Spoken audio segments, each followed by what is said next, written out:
Hi guys, I'm Tom, and today we'll see who Carrie is.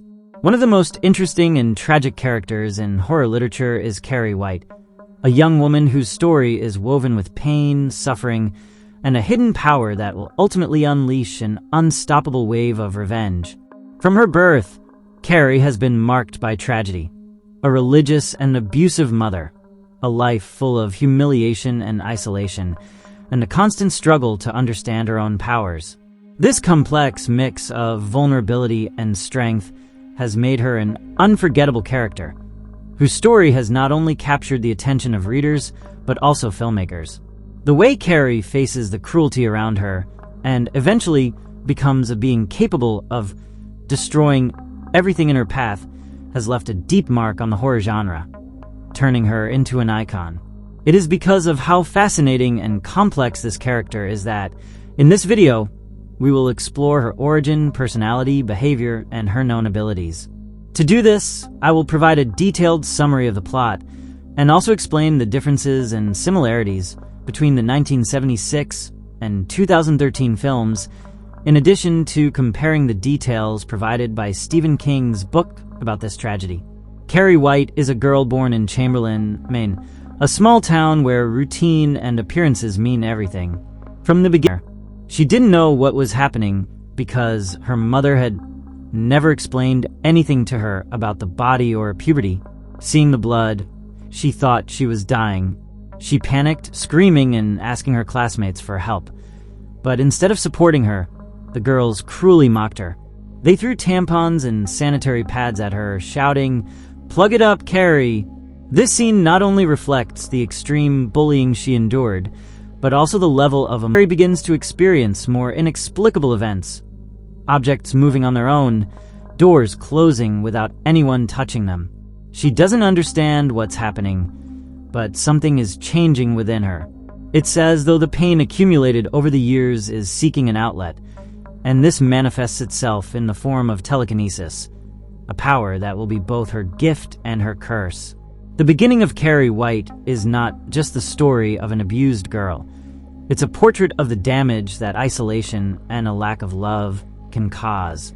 It's a story that forces us to reflect on the impact of our actions on others, because what may be a joke to some can be the last straw for others. After the incident in the locker room does not go unpunished. The gym teacher, Miss Desjardins, reprimands the girls who participated in the mockery, especially Chris Hargensen, one of the most popular and cruel girls in the group. Chris, used to getting away with everything, refuses to accept the punishment and blames Carrie for it all.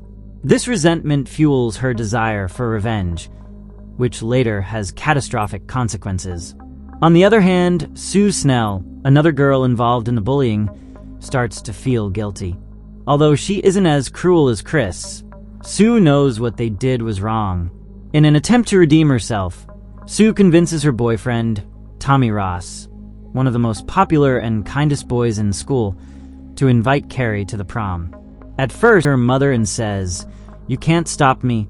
With her powers, she forces her mother to back off, proving she is no longer the submissive child Margaret had controlled her entire life. The preparation for the prom is a significant moment for Carrie. She buys a simple but beautiful dress, fixes her hair, and puts on makeup for the first time. In the mirror, she sees a version of herself she had never known. Someone who could be accepted, someone who could be happy. When Tommy arrives to pick her up, her insecurity mixes with a faint sense of hope. The prom begins like a dream. Carrie enters the gym, and for the first time, she doesn't feel the mocking stares that have always accompanied her. Instead, her fury grows within her. Something else does as well. Her telekinetic power now. First, Carrie makes the lights go out, plunging the gym into darkness. In the confusion, the exit doors close by themselves, trapping everyone inside. There's no escape. People run, scream, push each other. The students, school staff, even the parents who had come to see their children. Everyone is trapped in the nightmare created by Carrie. Even at that moment, Carrie seems to be beyond any form of comfort and some peace becomes the culmination of a life marked by pain and violence. The entire town is left in ruins. The survivors of the prom, those who witnessed the catastrophe, live in terror but are also aware that, deep down, what Carrie did was not just revenge. It was the physical manifestation of all the suffering accumulated from years of abuse, emotional and physical mistreatment, rejection, and humiliation.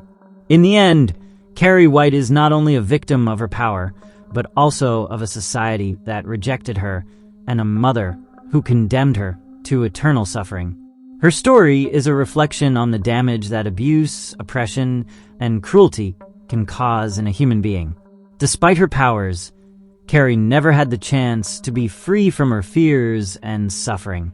And in her final act, she becomes the representation of brutal justice, which, although seemingly vengeful, is also a warning of what can happen when humanity is completely rejected. And now that we have thoroughly covered her story, I want to talk about Carrie White's physical appearance, what we know about her personality and behavior, and I will explain her incredible abilities and known weaknesses. Carrie White's physical appearance is one of the most striking aspects of the story, not only because it reflects her vulnerable teen versions. Carrie has a more polished appearance, although both visual change makes her seem a bit more attractive and less iconic. Scenes of Carrie is the prom scene, where Carrie undergoes her most striking physical transformation thanks to the public humiliation and the manifestation of her telekinetic powers. In the book, the blood poured over Carrie at the prom is a visual representation of her humiliation and emotional release. Although the blood is an essential part of the scene, the focus is more on how she feels emotionally. The blood ultimately becomes a manifestation of her pent-up anger. In the 1976 film, the scene is visually more raw and grotesque. The blood covering her face and dress creates a terrifying image that highlights the transgression of the oppressed girl who finally takes control of her destiny. Here, the filmmaking technology of the time helps make the blood appear exaggeratedly dramatic and heavy. The 2013 film, on the other hand, uses more modern visual effects to create a more realistic and viscous blood.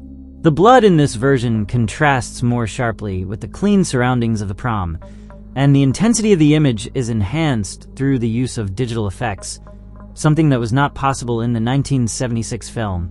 In this version, Carrie looks more stylized even when drenched in blood. What's interesting about Carrie's appearance is how it reflects her emotional and psychological journey.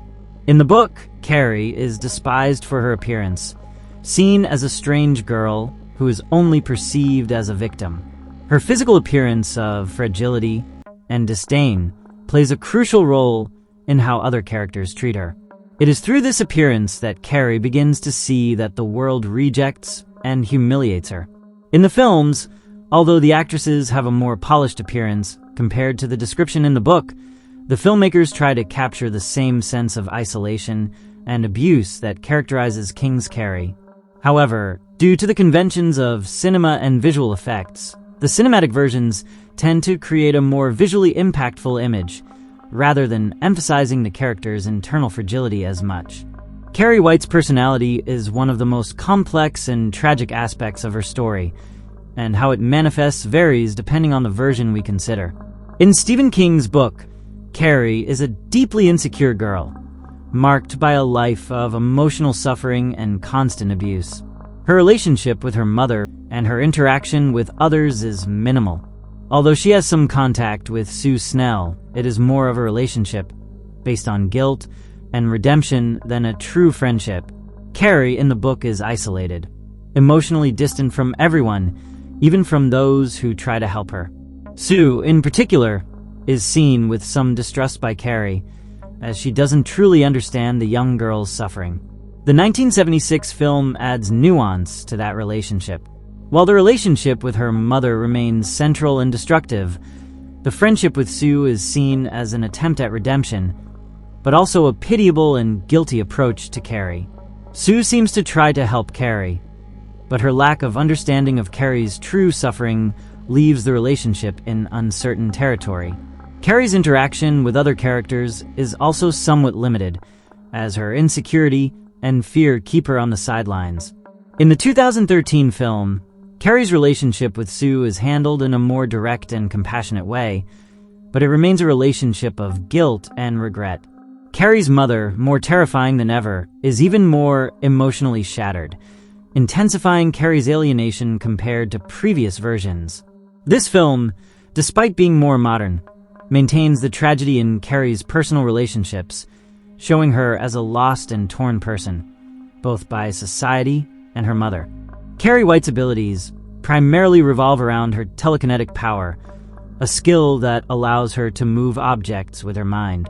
In Stephen King's book, this power is the result of a combination of genetic and psychological factors. Carrie is unaware of her abilities until she begins to experiment with them involuntarily during her adolescence. Telekinesis, for her, is an extension of her repressed emotions and feelings of anger, frustration, and humiliation. In the book, her control over her powers is progressive, and at first, it seems more like an instinctive reaction to abuse and violence. For example, when Carrie has her first telekinetic episode in the locker room, she is so enraged and humiliated that, unknowingly, she makes objects move. This power, although incredibly strong, is also unstable in the book, reflecting Carrie's emotional immaturity. As she faces increasingly intense situations of bullying and suffering, her power overflows in moments of extreme emotion, making her a destructive force. This is what makes her so dangerous, as her powers do not activate logically or consciously, but as a response to her emotional stress. In the book, Carrie begins to experience personal growth toward the end, gaining greater control over her abilities, but not without causing a devastating catastrophe in the town first. In the 1976 film, directed by Brian De Palma, Carrie's telekinetic power is presented more explicitly and visually. While telekinesis is still the result of an emotional buildup, Carrie's control over her abilities is shown much more dramatically. Instead of being a latent ability that Carrie doesn't fully understand, in the film, her power seems to emerge more directly and theatrically in key moments, such as control and liberation. From its literary origins to its cinematic versions, the adaptation of this story has been a roller coaster of emotions and chaos. Stephen King, in his work, explores human tragedy in a complex way, while the films, although impactful, tend to simplify certain aspects to maintain visual and narrative intensity. And well, this would be everything we know so far about the young woman known as Carrie White.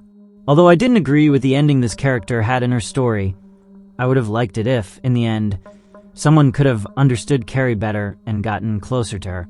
I believe she was just very lonely in the end, and if someone had seen her or supported her, things could have been very different. But let me know your opinion in the comments. Did you already know Carrie White? Do you think she was really a bad person, or was she just a victim of circumstances? And finally, if something similar happened to you, what decision would you make? Could you endure the loneliness and mistreatment Carrie suffered, or would you take revenge like she did? Share your answers to these questions and your general opinion about Carrie White in the intriguing and terrifying universe of Stephen King. As always, thank you so much for watching this video. I really appreciate it. If you liked it, share it to support the channel, and don't forget to subscribe so you won't miss any of my new videos.